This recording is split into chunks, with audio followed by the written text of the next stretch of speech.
The last 2 Sundays, here, go ahead. Thank you, Prabhu. Hare Krishna.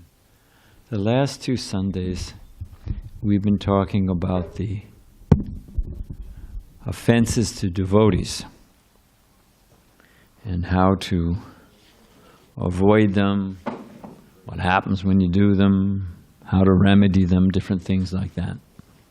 So we're going to finish that topic, at least for the moment, today. That's the plan. And we're going to talk about what to do when we are offended. Now, I'm offense personified, so how can you offend offense personified? But we actually are sometimes offended. So how do we, as devotees, deal with that?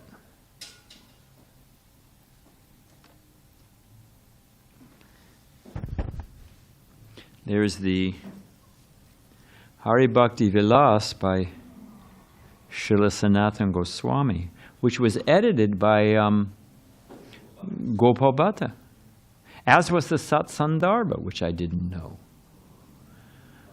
Yeah, Jiva Goswami Satsandarbha is edited by who made one request to Krishnadas Kaviraj when writing the Chaitanya Charitamrita. Gopal Bhatta Goswami said, "Don't mention my name." Very humble person, saintly person.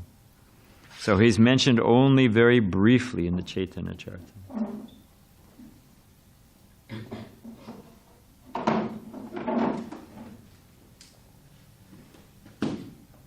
So, our Gaudiya literature by our acharyas, it's all laid out there. I mean, Narhari Sakar Thakur was a contemporary of Sri Chaitanya Mahaprabhu, or shortly thereafter. And he wrote, the whole book is about what to do if a guru falls down, if your Diksha guru falls down. I mean, that's not to perfume the thing. It does, it's a traumatic event. But it's not like it only happens in ISKCON or only in the last 100 years, or these things are going on. So there's guidance. My point being, there's guidance. And Dravida Prabhu and I were talking about this yesterday, assuming we understood Bhakti Kevin's point. Bhakti Kevin said one of the things that made him appreciate Krishna consciousness was that after Krishna departed apparently from this world, he left the parampara system so that there's a chain of guidance and direction to help us, that Krishna's compassion, that he doesn't just leave us in the lurch. Well, sort it out, guys. So you're on your own now. The deists say that.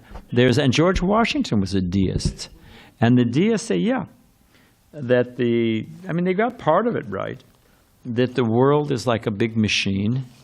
It's a clock, like a clock. That was the example there. And you wind it up, God. So God wound it up, created it, wound it up, and then left, where you're on your own. It's the law of physics, and everything's running on. Hey, I did my part, and you got to take it from here. That God does not intervene. There's a lot of, there's even a strain of Catholics who say that God does not intervene. Whereas we say God's intervening at every moment, both as a sustainer of the laws of nature, and also to help the jivas. He's, Krishna's. And what to speak of the devotees? And the devotees are what? Where are the devotees situated? They're in the Daiva Prakriti. They're in the divine energy of the Lord. So,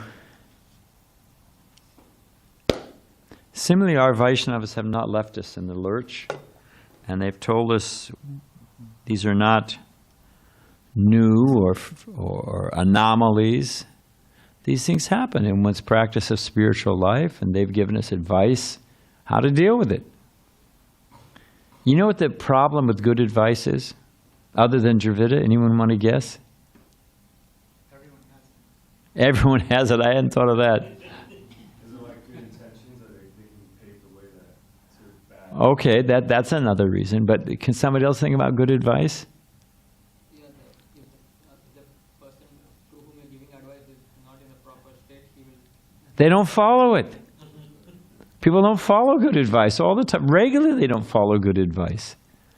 Srila Bhaktivinoda Thakur says, common sense, that gift from God so rarely used. So our acharyas, we just have to follow, but it is a very difficult thing in the age of Kali. Prabhupada quotes, I think it's a Bengali saying,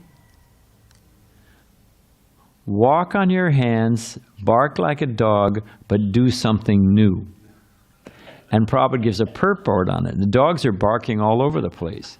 But if someone can bark like a dog, I mean, there used to be circuses and the Ed Sullivan Show and vaudeville or whatever, and still you find it some kind of rinky-dink, whatever you would call it, sideshows or whatever.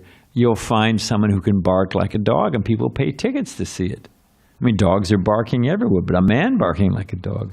Prabhupada says, walk on your hands. Somebody's walking around on their hands. Whoa.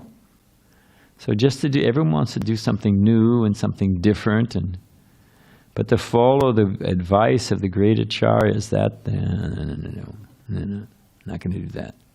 Okay, so this is, we're going to chant Jai Radha Madhava. Sorry about that. Are you ready, Ram? Follow me in the key of Z.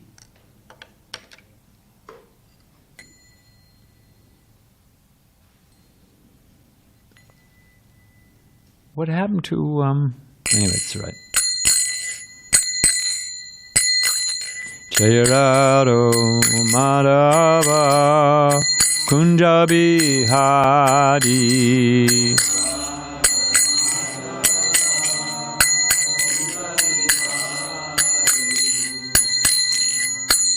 Jaya Radha Madhava Kunja Bihari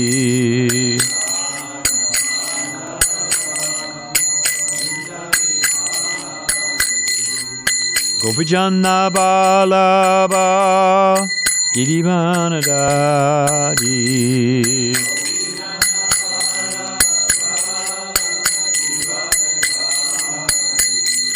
Gopijana Balaba Girivanadari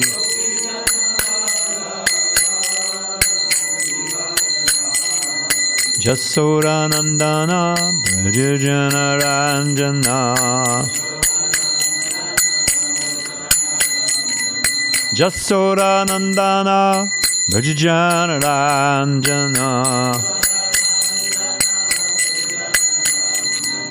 Chamuna Tiravanatari Jamuna Tiravanatari Jaya Radha Madhava Kunja Bihari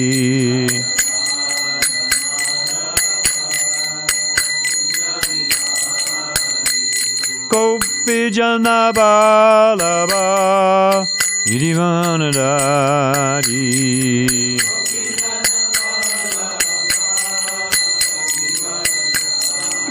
Jasoranandana Brajajana Ranjana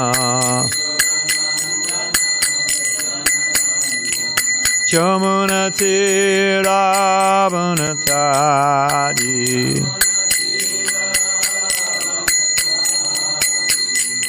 Hare Krishna, Krishna Krishna, Hare Hare, Hare Rama, Hare Rama, Rama Rama, Hare Hare. Boom!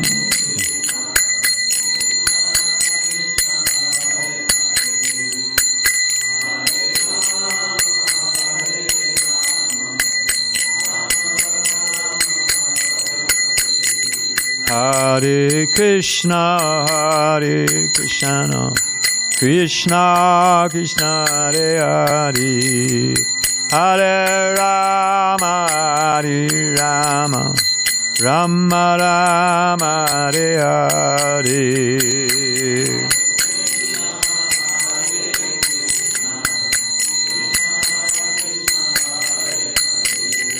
Boom.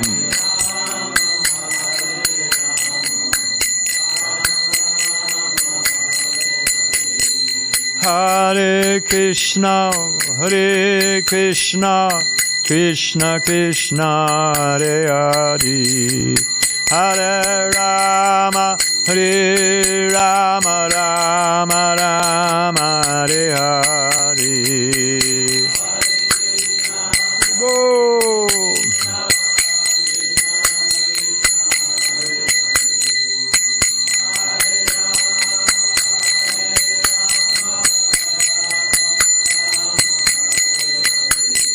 Hare Krishna, Hare Krishna, Krishna Krishna, Hare Hare, Hare Rama, Hare Rama, Rama Rama, Hare Hare.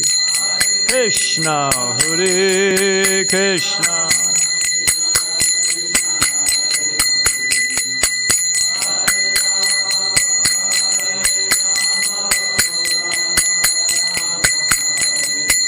Jai Radha Madhava Kunja Bihari.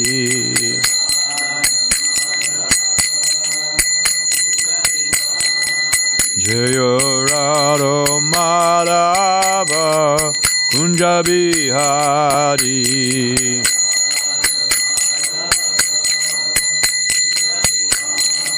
Jai Radha Madhava Kunja Bihari Radha.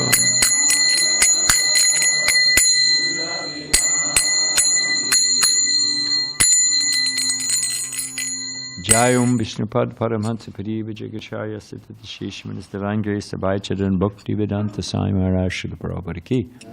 ISKCON BBT Founder Charya Jagaguru Srila Prabhupada Ki. Ananta Guru Vaishnava Vrinda Ki. Namacharya Srila Haridas Thakur Ki. Prem Shri Gaho Shri Krishna Chaitanya Prabhu Nityananda Shri Dvaita Gadadhar Shiva Sadi Gaur Bhakta Vrinda Ki. Shri Radha Krishna Go Gopinath Shama Kunda Radha Kunda Giri Govardhan Ki. Vrindavandam Ki. Mathurdam Ki. Dwarkadam Ki. Navadipdam Ki. Jagannapuridam Ki. Jamunamai Ki. Gangamai Ki. Tulsi Maharani Ki. Bhakti Devi Ki. Samveda Bhakti Vindaki, Shri Krishna Sankirtana Jagaki, Go Premanandi, all glories of the sum of devotees, all glories of the sum of devotees, all glories of the sum of devotees, all glories of divine lotus feet, Shri Shri Guru and Gauranga. Nama Om Vishnu Padaya Krishna Pastaya Bhutale, Shrimate Bhakti Vedanta Swaminiti Namane, Namaste Saraswati Devi Gauravani Pacharani Nirvasesha Sunyavari Paskachada Satarani Shri Krishna Chaitanya Prabhu Nityananda Shri Advaita Gadadara Shivasari Gaur Bhakta Vrinda Hare Krishna Krishna Krishna Hare Hare Hare Rama Rama Rama Hare Hare. Before I forget, next week I have the annual report given by the devotees in Singapore. It's pretty far out, actually. You'll like it. So we'll show that next Sunday for class. We'll go to Singapore and what's going on there with the devotees. Okay. So once again, we're going to talk about what do we do when we're offended, how to see the event, how to process it, how to deal with it. Because I know this may come as a shock to you, but sometimes we may be dealt roughly or unjustly sometimes. What? And what is the natural reaction? for the materialist, if they're dealt roughly or unjustly, starts with an R. It's not wrath. Resentment's good, but I hadn't thought about resentment. That's revenge. Yeah, that's a knee-jerk resentment and revenge and wrath. And retribution. Yeah, very good. So, is that the right course? Well, we'll find out, won't we? You know, when we're offended, it's not a carte blanche or whatever you call it. It's not an open get-out-of-jail-free card that we can offend back. My brother and I, my older brother, we used to fight all the time. And I would say to my mother, well, he started it. Is that a valid, okay, all right, then go ahead, haul off and whack him. He's started it. My mother used to say, 2 wrongs don't make a right. So just because someone offended you, then all right, then they're open game. We haven't, what do they call a proportionate retribution? To the degree that you've been offended, you can offend back. Well, there is an event. We're going to talk about some events from the Bhagavatam, because today is Bhagavatam, morning is Bhagavatam class. Can you think about an event other than Dravida and Vijay Prabhu? Can you think about an event that followed this retribution, revenge, curse and counter cursing that did not work out? Well, if you can think, let me know if you can think of the event. Other than you. You're out of the game for a while too. No, it's good because you're thinking. Yes, Kevin. Shiva and his wife's father. Yeah, that's Daksha. And it was, a cursing and counter cursing. And how did that turn out? Anybody come out the winner on that one? I mean, by Krishna's grace at the end they did. But it was, everybody was broken limbs and cursed and head cut off and replaced. Yeah, I mean, it was, I talk about, what is it, the organ transplant. That's the original one right there. So it doesn't work out well. Well, he started it. No, that doesn't work well. I mean, we have Mahaprabhu, Trinadapi Sunichena Taroreva Sahishnuna Amanina Manadena Kirtaniya Sadahari. And we've talked about that before. The ability to be tolerant, and one of the catalysts for tolerance is to think that, who am I? We were talking about that last week. I'm just a little refresher here so we have some ground to build on. But amanina manadena means to think that I don't deserve any respect. Okay, what's the other side of the coin? The rest of the line? Ready to offer all respects to others. And that way one can be tolerant. And who are we in the ultimate issue? So, if we're offended, the first thing is it's not an open, Hare Krishna, it's not an open ticket to offend back.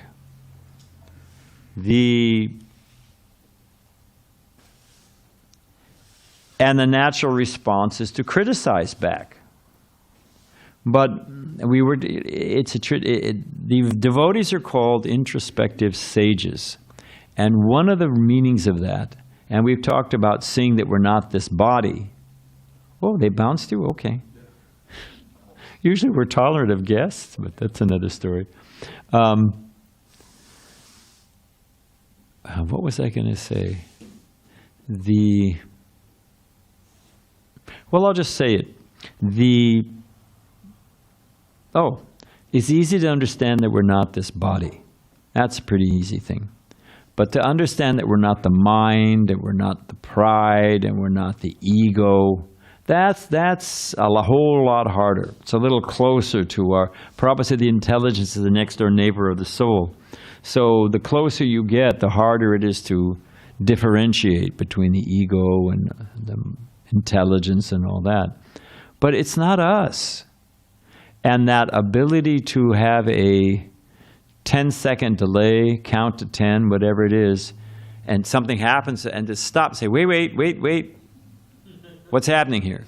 Not just, it's off the track, but so what? a long time ago, I was out in the countryside before I became a devotee. I'm still trying to become a devotee, but that's another story. And there was a big bullfrog in a pond. And the bullfrog was shooting out his tongue, catching insects. Thwack! I mean, he has a good shot. He was on a roll. Whack! Whack! Whack! And something, I'll tell you what it was in a minute, and he shot out his, just stimulus response, whack. And then I saw him hop on a, he just freaked completely. You know why? Hit a bee, and the bee stung him on his tongue. Oh man, And if he just thought, bzz, what does that sound? I don't think so. I'm going to let that one slide. Or the fish and the hook, Prabhupada said the lusty tongue. So if we can have that time delay between stimulus response and think, wait, Krishna, in so many places we've talked about it before, but again, to build on, from contemplation of the senses, what's the first thing that happens? You get attached to it. That's the whole principle of advertisement. You're cruising along just fine, and oh, you didn't know that you need a such and such.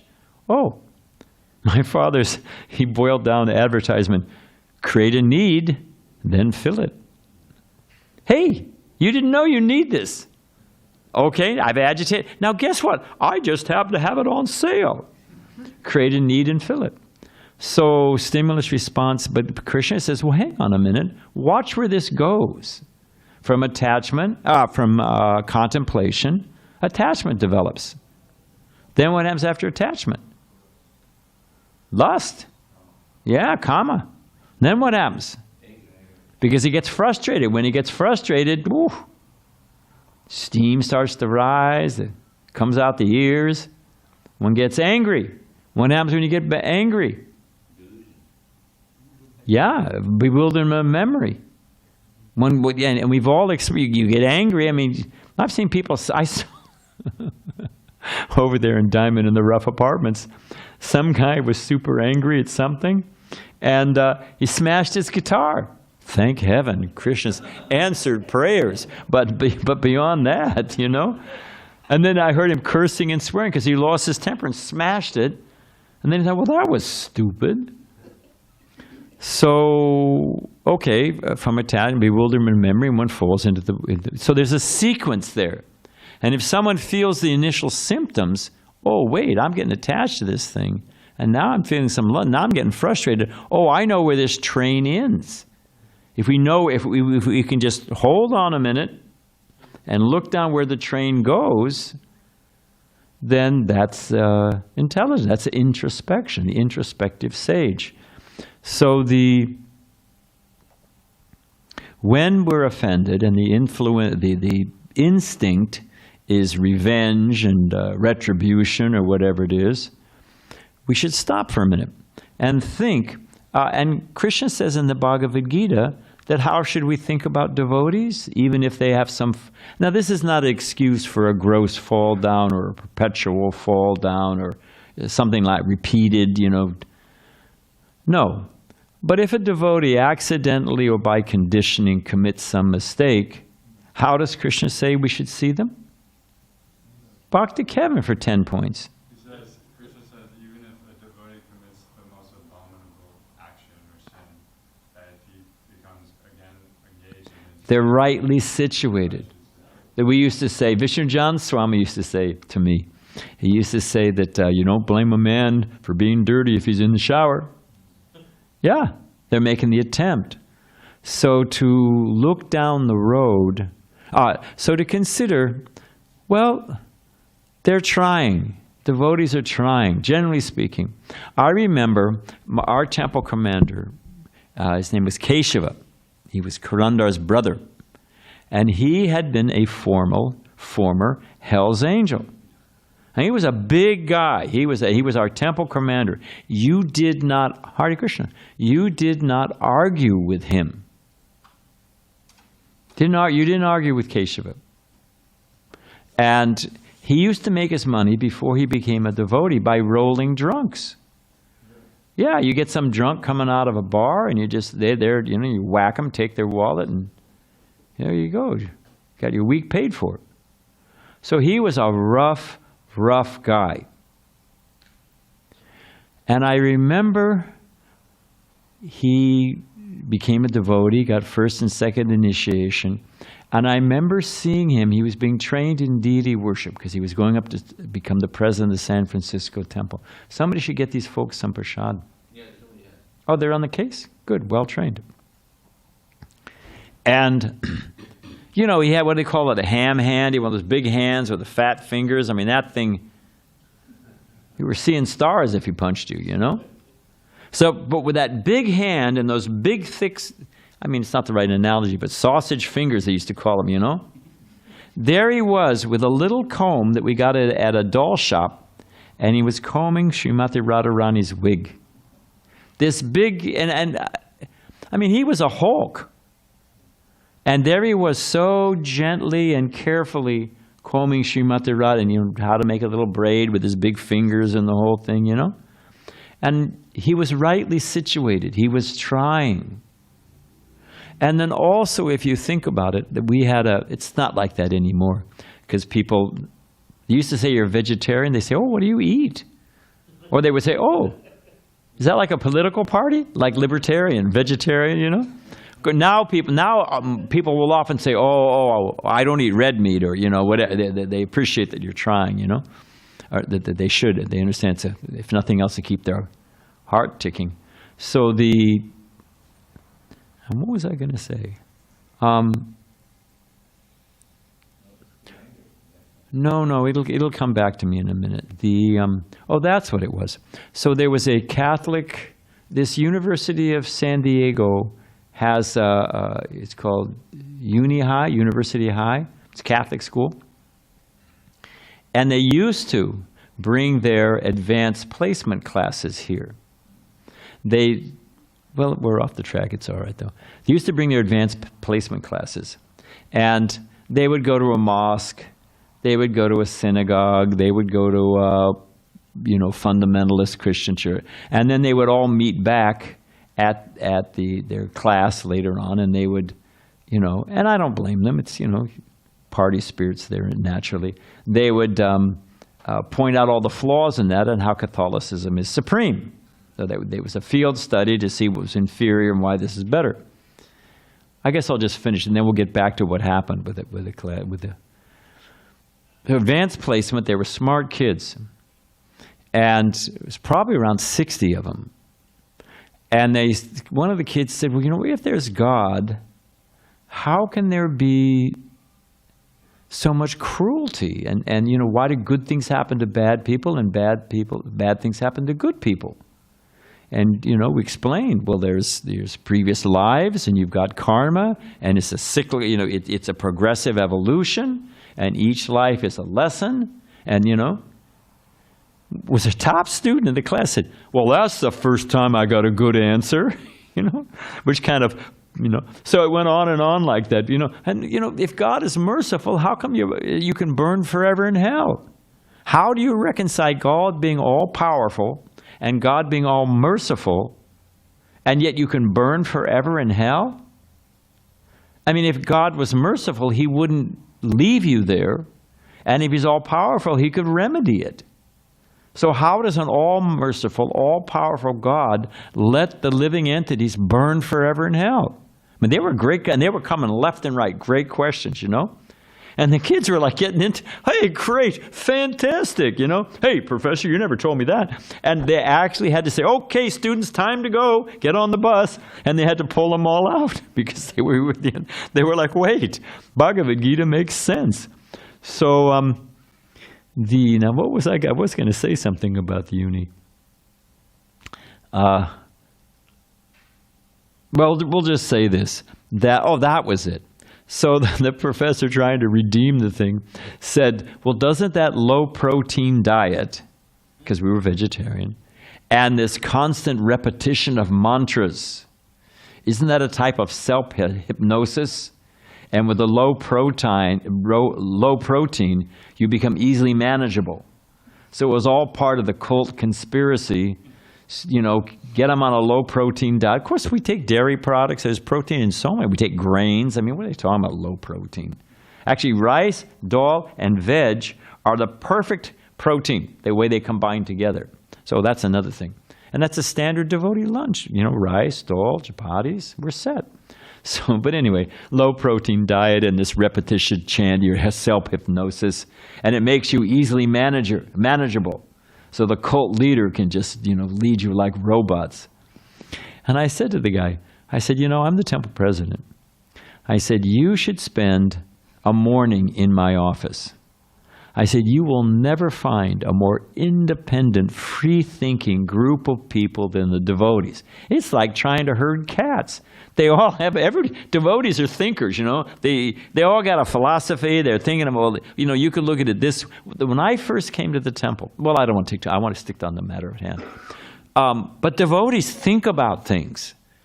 And they're not easily swayed. You got to convince. If you give them a good argument based on the Vedas, based on Guru Sadhu Shastra, great. They'll accept it. But they're not going to blindly follow anything. They're Brahmins. They're thinkers, So, I said to him, the last thing, I said, if it worked, I'd put them on a low-protein diet, You try managing these people.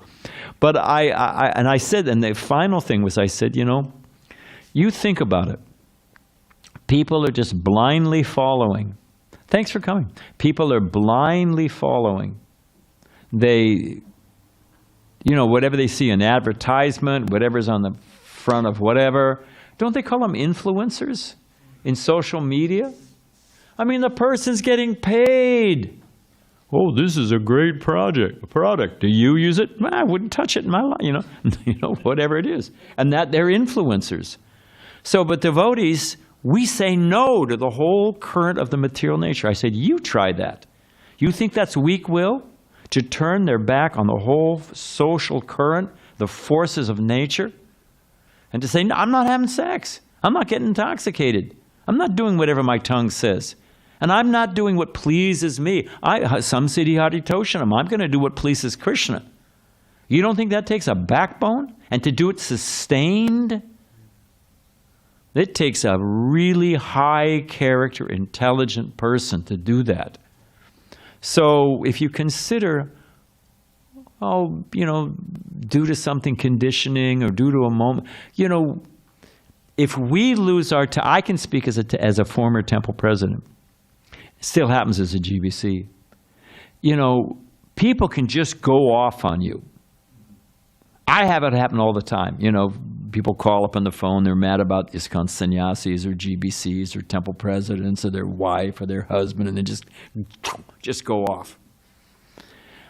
And it's my service. I don't, Prabhupada told me that the temple president is blessed because they get to serve all the Vaishnavas. I asked Prabhupada, how do you deal with all this? He said, you think that you're blessed that you get to serve the Vaishnavas. And in my saner moments, I think, hey, it's true. I'm fully engaged, serving the Vaishnavas. But, and they expect you to understand that they're having, we try to see people in their best light. We're not naive. We don't let a fox in the chicken coop, we don't let some, whatever. But we see that they're trying to serve Krishna. They've turned their back on the material nature.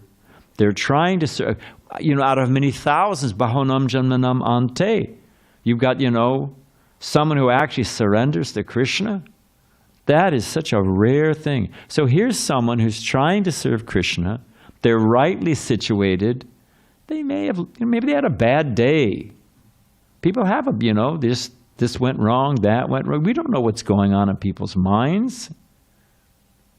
There's a famous play, and I forget the name of it. I think it's called Our Town. But the guy's a priest, actually. And it's all these things that people are doing. And in the course of the play, you realize, it comes out that what they're going on in their life, what's happened to them in their life, and I think there's a saying, everyone's got a cross to bear. I mean, everybody's dealing with stuff. I'm a priest. And people confide. That's part of our job. They got to have somebody. They can't talk to their wife. They can't talk to their boss. They can't talk to who are they going to talk to? Shrink puts them on Prozac, hopes they'll shut up. You know, so who are you going to talk to? Well, I'll talk to a Hare Krishna priest. Maybe he might not be judgmental.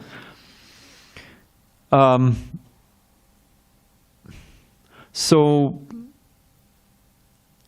that they'd had a, you know, we don't know. Everyone's got their cross to bear. And that's what I was going to say. Up in La Jolla, you know, you drive by these big houses and they got the 3 Mercedes and, you know, whatever it is. You think, man, if only I was in that spot. You know, they say money can't buy happiness. That says, yeah, you just don't know where to shop. You know, if I had that money, I'd know what I need to do. Trust me, I'd know what to do with that money. I'd be having a great time. No. So I can tell you in all of those houses up in La Jolla, because many of them belong to Indian families or people we know, and they'll confide. They've got you know, the husband's cheating on the wife, or the wife's a drunkard, ruining the family. The kid is a bonehead and, you know, just a spoiled prince. I mean, whatever it is. They've ruined their health because they're in such anxiety. They got ulcers and this and that, and they're hypertension, and nobody escapes. So if we appreciate that the devotee, maybe they had a bad day, we don't know what their previous life was, we don't know what they went through, just to have sane parents. They've studied the matter. University of Michigan, we're off track, but that's okay. University of Michigan has one of the best schools in sociology in the world, and psychology. It's one of the best, University of Michigan, better than University of Chicago. And having studied the matter, thousands of cases, 30 years of study. I mean, you can study them all the way along, you know, studying people all the way, thousands of cases. You know what their conclusion is? The people are more emotionally balanced and charitable in spirit if they have a mother, a good mother and father who raised them. They're shocked. It actually works. It makes a difference. So, you know, I mean, in this age, everything's topsy-turvy, as Prabhupada would say. But so we don't know what they went through in their life. We don't know what they've been through. So a Vaishnava sees, well, they're rightly situated. They've turned their back on illusion. They're trying to serve Krishna. If they've had a bad day, or they got a little bit of a, what do we call it nowadays? An anger management problem. You know? All right. Let me tolerate. That's Mahaprabhu's instruction. Let me see the good in them. What is the time? Oh, geez. Okay. And we've mentioned before, we should also, there should be a healthy caution that, you know, when you're a kid, I don't know if they still do it. Maybe they have, because now we just got worried about microaggressions and, you know, all that kind of stuff. But they used to show for driver's education. And anybody, maybe you remember the name of that film? I think it was called Bloody Highway or something. And it was all car accidents. Did you ever see that when you were a kid and drive it? Oh, I mean, it was, don't show it to kids before lunch, you know? Or after lunch, they'll toss their lunch, you know? I mean, it was ghastly, wasn't it? I love that. I have to find out what the name of it was. It had something really, you know? And what was the point of showing people that movie? Scare the wits out of you that you better be careful. Here's an old joke just for fun, as long as we were. And this is a truth. This is how, you know, facts can be distorted. It is a fact. I'm not joking. It is a fact that 80% of car accidents happen within 3 miles of your house. That's a fact. 80% or plus within 3 miles of your house. You know what the answer is? Don't go home. You think that's the answer? No, it's because you're close. That's where you are the most. So, you know, because you're always coming back, you're going out, but you're with a 3 mile radius, that's where you drive 80% of the time. So naturally, that's where 80% of the accidents are going to, it's completely logical. So, but it's meant to scare the wits out of you. So we should remember what happens with Vaishnava aparat. We should be extremely careful. We're dealing with devotees. Krishna says that the devotees always have me in their heart. What's the other side of that verse? Yeah, okay, it's your turn, Dravida. You've earned it. And Krishna says, the only thing in my heart is the devotees. So we have Krishna in our heart, and Krishna has his devotees. He's very, and we've talked about it before. You offend a devotee, even Krishna won't forgive you. You have to go to the devotee and beg their forgiveness and get it. So we should look down the road of life, devotional life, and be careful that, it's the mad elephant offense. If I crash into a devotee, there's a reaction for it. It's dangerous. One's heart becomes hard.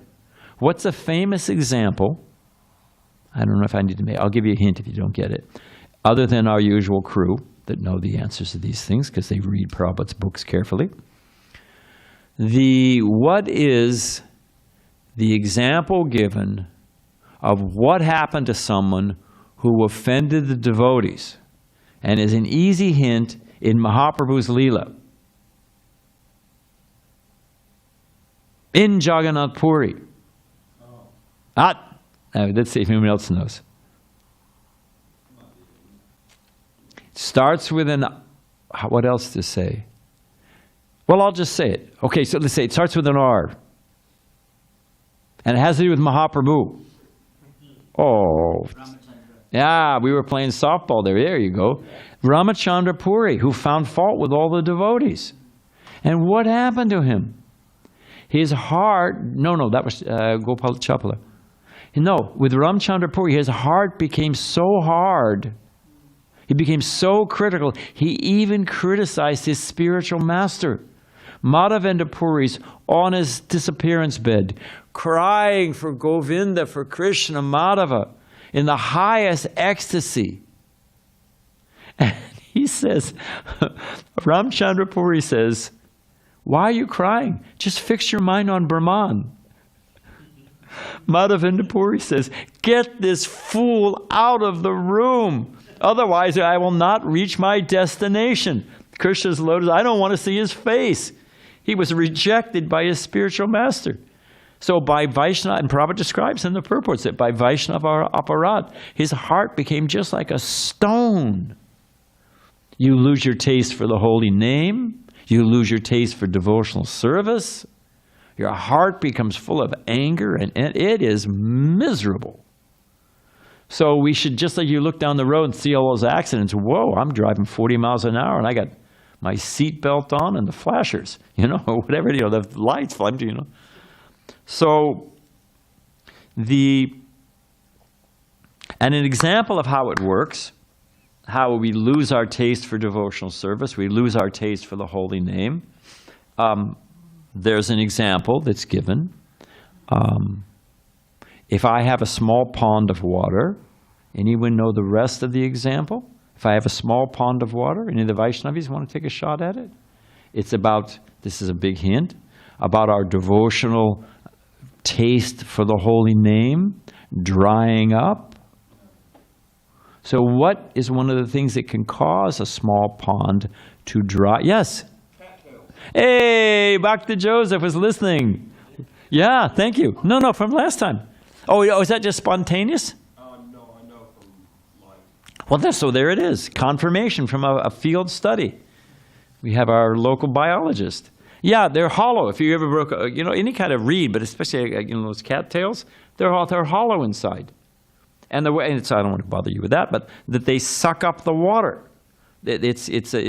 And if you let the cattails grow, they'll dry up the pond. So if we let offenses, especially the mad elephant offense, grow, we don't care about it, we just go on offending devotees, then it dries up the devotional pool in our heart. It dries up bhakti. So now, I wanted to spend some time on the, what are some cures? How do we avoid it? What is it, an ounce of prevention is worth a pound of cure? So, okay, we've talked a little bit what to do if you commit an offense. But I want to actually, well, I'll just finish with this. We got a few minutes.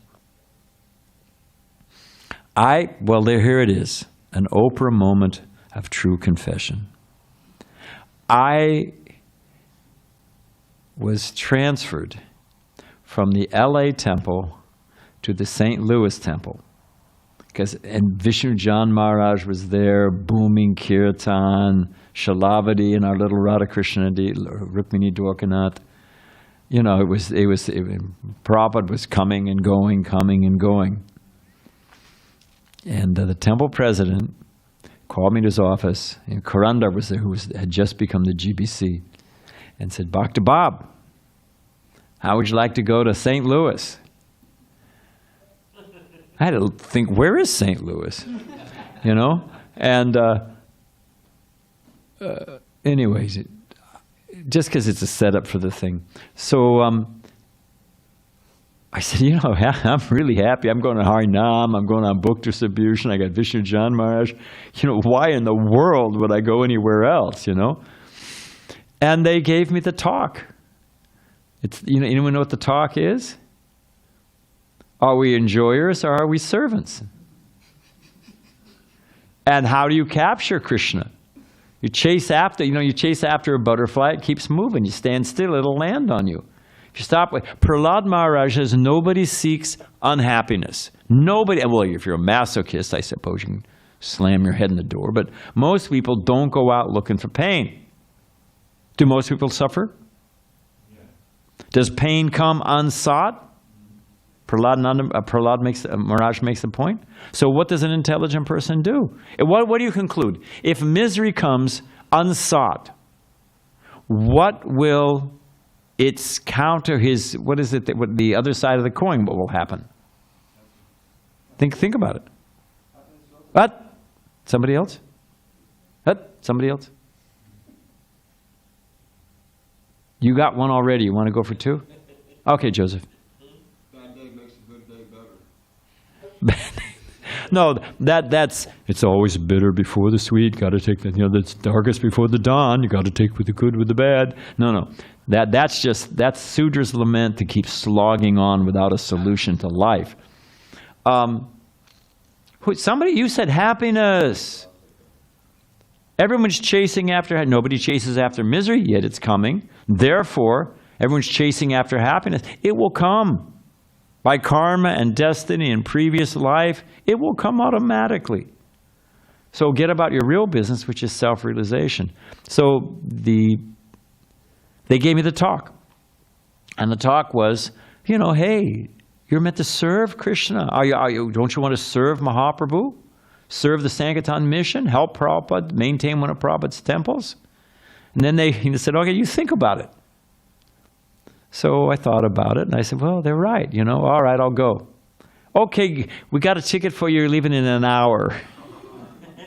Got a little BTG bus, put my 3 dhotis, my 3 kurtas, my Bhagavad Gita, a couple pairs of Copans, sing, off I went to St. Louis. But the reason I wanted to mention that was it was struggling.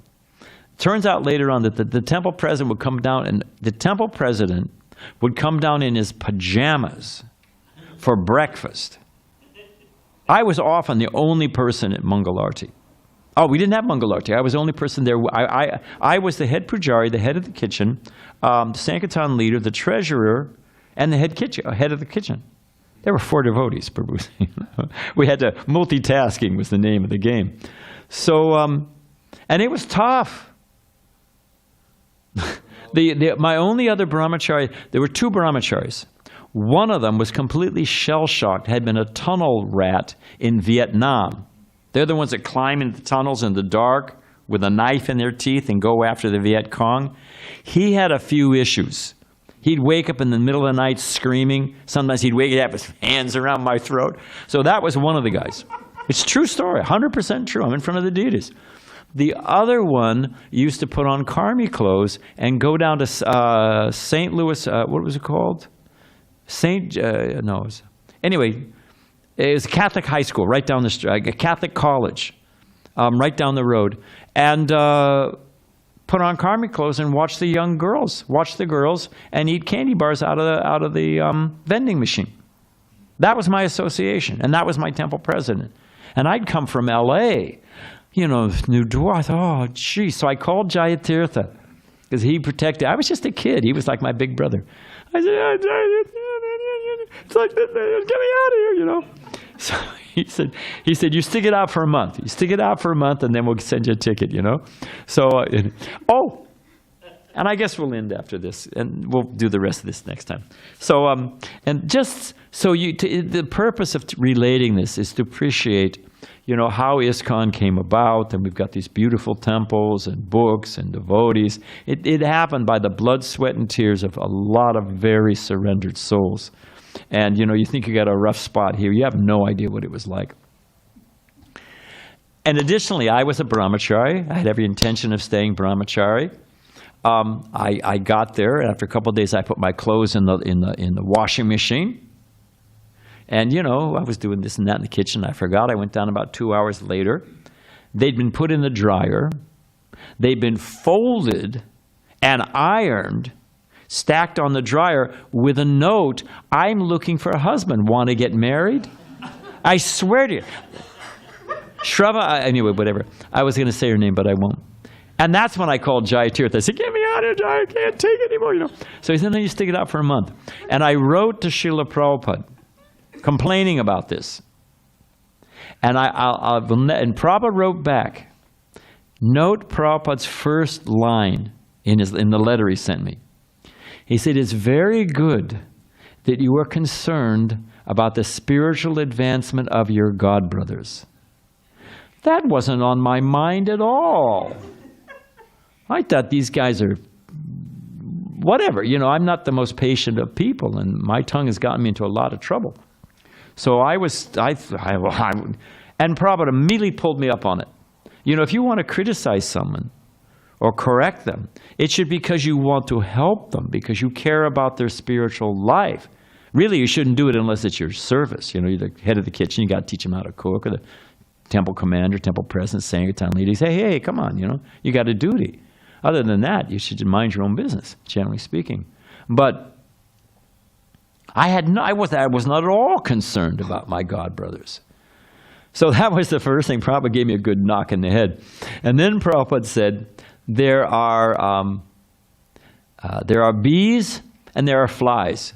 You know, Prabhupada, they think, oh, Prabhupada was just sweet and encouraging and, pat you on the head and give you a little kiss and off you go, you know. No, Prabhupada was, he was a sadhu. He got in there and cut. He did surgery on the heart. Next thing Prabhupada said to me was that there are bees and there are flies. And what is a fly attracted to? Nasty things. You'll find them in nasty things. Where do you find a bee? Nice, fragrant flower, nice place. So Prabhupada said, you have to train your mind. Prabhupada said the devotee, a bee is always finding fault, a fly is always finding fault. And a devotee is a bee who simply looks for the good qualities in others. So I mean, in one paragraph, Prabhupada just slapped me right around. You know, stop being so selfish. Stop finding fault in others. What kind of Vaishnava are you? A Vaishnava sees the good qualities of others. I mean, he was very nice. He also said, if you're not happy, if you like, you could do pujari work. You could help in Detroit. You could do this and that, He gave me options and advice. But the first thing he did was give it to me straight. So to train our mind, that's the point I want to end on. I mean, and because I have a bunch of examples from Bhagavatam. I guess we'll do that next week and finish then. But we have a choice. The human form of life has free will. Now we're deeply, to the degree that you're in the different modes, the lower you go in the modes, the less free will you actually have. You're just controlled by passion and ignorance and this and that. But we have free will, and we should train our minds. And the Vaishnava trains their mind to be like a bee, to see the good qualities in others. And if we train our mind like that, then we'll see, oh, this devotee's trying, and I don't know what they've been through, and look at their nice service. What area? He lost his temper and this and that, you know. But look at his nice service. And then we will avoid Vaishnava aparat. Okay, thank you very much, Prabhus. Hare Krishna. Yeah, we ended not too bad. We ended on time. The driver's ed movie is called Red Asphalt. That's what's it called? Red Asphalt. So the book, that driver's, I think it was a film. It's a film, right? It's called Red Asphalt. You can probably get it on YouTube. But what do we know? We already know it's a dangerous place.